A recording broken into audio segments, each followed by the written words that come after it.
5 sailors have died in a shipwreck off the coast of Mauritania after their fishing vessel was rammed by a massive refrigerated cargo ship.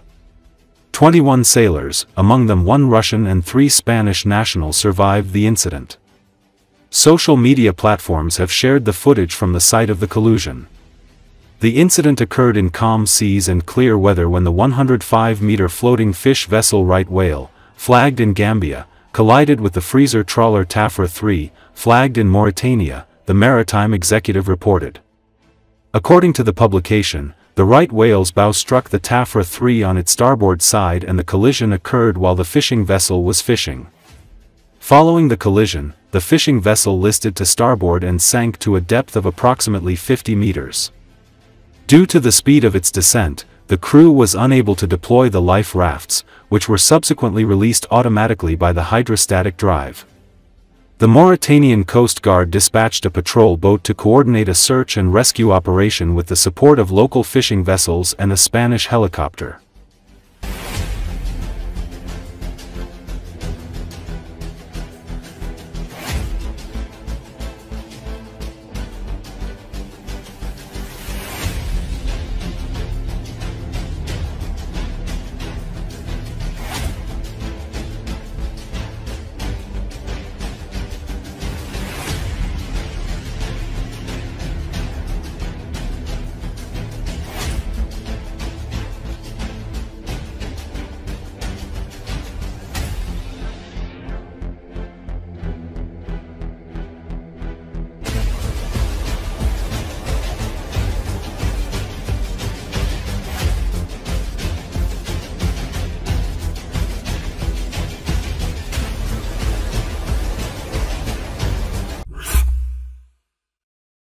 The European Union should target Russia's exports of liquefied natural gas, its shadow fleet of aging oil tankers and major energy companies with new sanctions over its war on Ukraine, European Commission President Ursula von der Leyen said on Friday.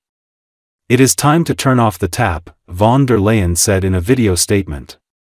The Commission's proposals must be endorsed by the 27 EU countries before they can enter force. I now call on member states to quickly endorse these new sanctions.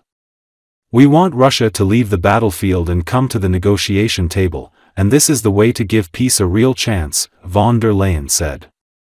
According to Associated Press, the bloc has already agreed on 18 packages of sanctions against Russia, and getting final agreement on who and what to target can take weeks. More than 2,500 entities, like banks, ministries and energy companies, and officials have already been hit. The officials include President Vladimir Putin and his associates, scores of Russian lawmakers and several oligarchs. Travel bans and asset freezes are the most common measures. Energy revenue is the linchpin of Russia's economy, allowing Putin to pour money into the armed forces without worsening inflation for everyday people and avoiding a currency collapse. But von der Leyen insisted that EU sanctions are having an impact. Russia's overheated war economy is coming to its limit, she said, noting in particular constant high inflation in Russia.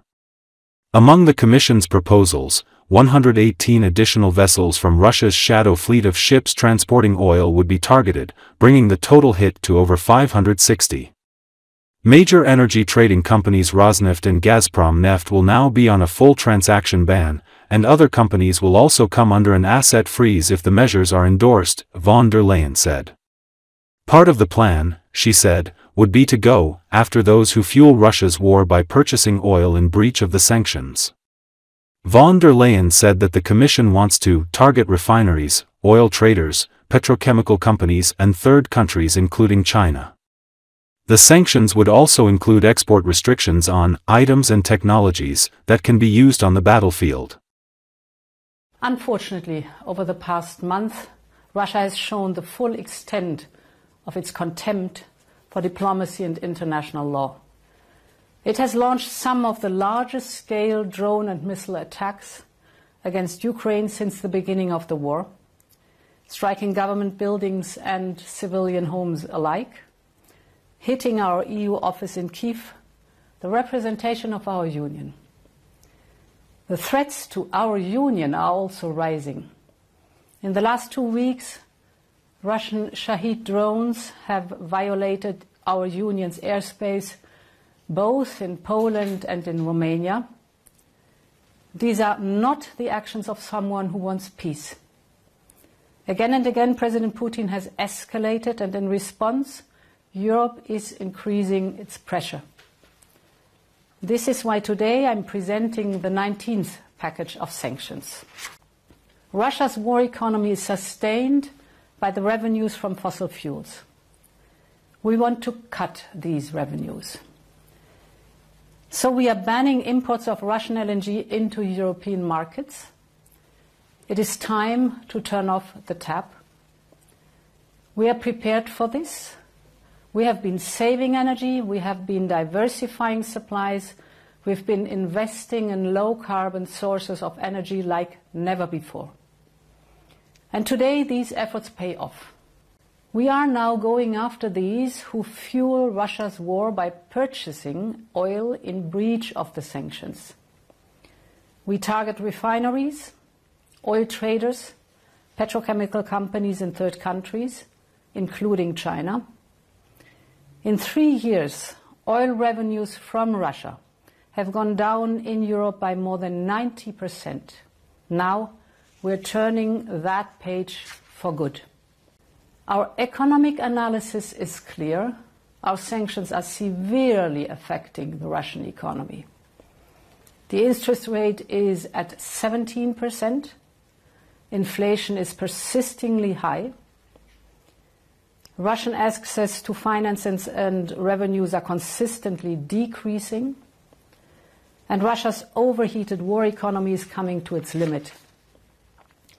Even more interesting is that when speaking directly with partners that speak to Russians, they say that among the first Russian request is sanction relief.